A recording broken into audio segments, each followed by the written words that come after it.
Good morning. My main job today is to keep on time for everybody else. So I'm going to cross my fingers on that quite a bit. As Claire mentioned, my name is George Jacobsen. I'm with the Kresge Foundation. I work on the Foundation's Detroit program. Just the briefest of context, I primarily manage our arts and culture portfolio, which includes support for a diverse range of organizations, as well as some work with individual artists and a series of neighborhood-based initiatives. I really do appreciate the opportunity to come be with you today. My goal really is to kind of give you a high-level view of what our very old foundation, the notion of new philanthropy is kind of funny here because we've been around for a long time, but some of the changes that have taken place within the foundation, how that has influenced our work in Detroit, as well as the things we work on and with whom we work. Highest level. We were established in 1924 by retail pioneer Sebastian Kresge. He founded the Five and Dime Concept Store in Detroit, which eventually went national and became the Kmart Corporation. Sebastian Kresge's genius really was in establishing for us a very broad mission, and that is to promote humankind. It allows for a lot of flexibility over time. Today, we remain a national private foundation. We have Kresge family members on our board of directors, in addition to other voices nationally. Our goal is to expand opportunities for low-income individuals in America's cities. That's been our North Star since 2013. We have a $3.6 billion endowment, which roughly enables us to make $150 to $160 million in grants nationally, primarily through 5 program teams focused on arts and culture, health, human services, environment, and education. Our Detroit program deploys roughly $30 million in grant capital, making that our 6th program. We have 2 practices that are kind of cross-cutting. One focuses on social investments, so how Kresge thinks about its balance sheet or the other non-grant tools that we can deploy in realizing that vision, from loans, guarantees, equity investments, et cetera. As well as what we would call our community development think tank, our American Cities practice. As a national foundation, it's not a foregone conclusion that we actually work in Detroit. So I'd like to give you a sense of how we think about that and how we've thought about that since roughly 2006, when we established a more concerted look in our own community. The first is obvious, it's our home, but then again, it wasn't a foregone conclusion.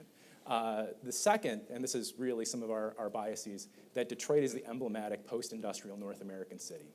And if you're able to work on things that put the building blocks together for revitalization in a city like Detroit, there are definitely lessons learned for other communities, once industrial centers, to different types of cities. Hot market cities, West Coast cities who are very different from Detroit. There's lessons that can be shared and learned across the board. It's also a city of 700,000 people. And to turn our backs on that and all the assets that are there would be, in the words of our president, a moral abdication. In 2008, please don't read this, this is conceptual. 2008, visual depictions like these really helped set the tone for the ways in which we work in Detroit. Our president is a very visual guy, Rip Rapson. He has a set of colored pencils on his desk. This actually made sense to the Obama administration and led to a lot of things in Detroit we won't talk about today that were really good for the city. But fundamentally, this was the beginning of our journey in a multifaceted community development approach focused on the social, cultural, physical, and economic revitalization of the city. Today, we work with a range of partners, private sector, public sector, business partners, to support the delivery of that particular vision, really to promote long-term equity in our hometown. We work on place-based efforts, which is really what I'll focus on as we get to it, in as much as systems-wide efforts focusing on arts and culture, early childhood education, community development, investing in individuals, and things that help bolster the capacity of leaders emerging and established to make change and sustain change in a city like Detroit. Very briefly, we think of the grants pretty low on the list of the things that we do. We spend a lot of time thinking about convening and collaborating our partners. It makes a lot of sense because we are very active participants in the community in a variety of formats. I can't tell you how many grant conversations I've had in the line of Whole Foods that opened up in Detroit not terribly long ago. Or just in random passing. We are enmeshed in the fabric of the city, which has its benefits, but it also eliminates a certain layer of privacy sometimes. We actively engage outside experts to bolster our work, which has helped support some of the efforts that we focus on to advance broader goals, foster connections. Sometimes we serve as quasi-staff to projects, then sometimes we make grants.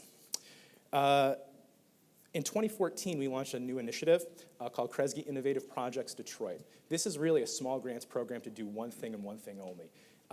Provide resources to individuals and organizations in communities who work in a neighborhood-based fashion on transformative change that happens really fast.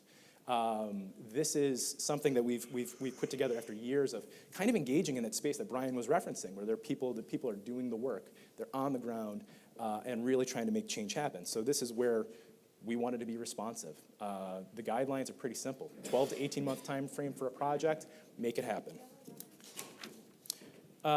Collaboration and inclusive practices are a main hallmark of that. I had the 1 minute signal, so I'll just say that that's really where that stays.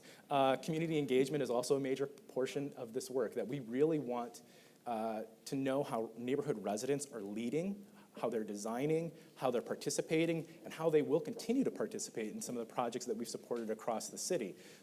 Through this initiative, it's been 20 projects over the last 2 years in a neighborhood-based way, including for the one that Phil will talk about with Pony Ride.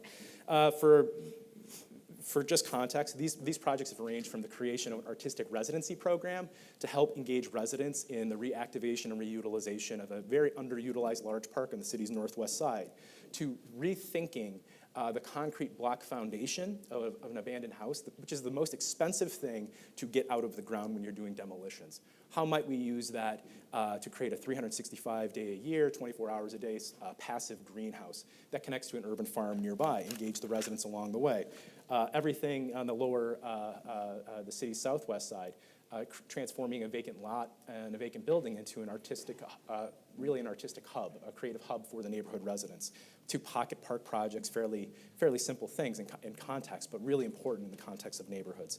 In as much as what Phil talked about, our work with Pony Ride, which is a creative sector small business incubator, where we funded a particular project to support a youth mentorship and entrepreneurship program. The students would repurpose and transform shipping containers to create, essentially for them, a retail experience, one that they led. Subsequently, we've also provided Pony Ride consulting support to help continue to build out its business model, for sustained operations, as it's fairly unique in our community and fairly unique in context. The last thing I'll say, this is a people-centered project. This is not about grants. This is really about providing a tool to get people in the same room together. This has been our driver for this particular initiative over the long haul, and it's been pretty effective.